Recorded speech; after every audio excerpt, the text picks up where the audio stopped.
शेतकऱ्यांनी संकटाची सवय लावून घ्यावी असं अजब वक्तव्य पाशा पटेल यांनी केलेलं आहे। नुकसान भरपाई देण्याची सरकारची ऐपत नाही परंतु मदत करू असं त्यांनी म्हटलंय आणि पाशा पटेलांच्या या वक्तव्यावर आता शेतकऱ्यांनी संताप व्यक्त केलाय। कर्माची फळं भोगावीच लागतात असंही पाशा पटेल म्हणाले। नुकसान जे झालेलं आहे ते तेवढं नुकसान तर भरून काढणं शक्यच नाही आणि आत्ताचं जे तुम्हाला जे नुकसान दिसू लागले ना ह्याची आता आपल्याला सवय करावी लागणार आहे का तर हे वारंवार घडणार आहे।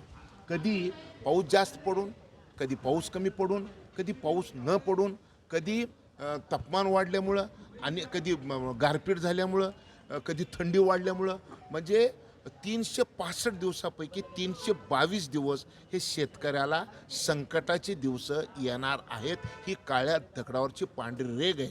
आपण एवढं प्रचंड निसर्गाचं नाश केलेलं आहे त्याचे भोग आपल्याला भोगावे लागणार आहेत। पाशा पटेल यांनी केलेलं हे अजब वक्तव्य आपण बघितलेलं आहे।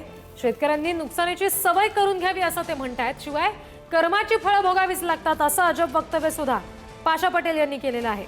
आणि आता त्यांच्या या सगळ्या संदर्भात आता शेतकऱ्यांकडून सुद्धा संताप व्यक्त होतोय। शेतकऱ्यांनी संकटाची सवय लावून घ्यावी, नुकसान भरपाई देण्याची सरकारची ऐपत नाही परंतु मदत करू असं पाशा पटेल यांनी म्हटलंय आणि त्यांच्या या अजब वक्तव्यावरून आता शेतकऱ्यांनी सुद्धा संताप व्यक्त केला।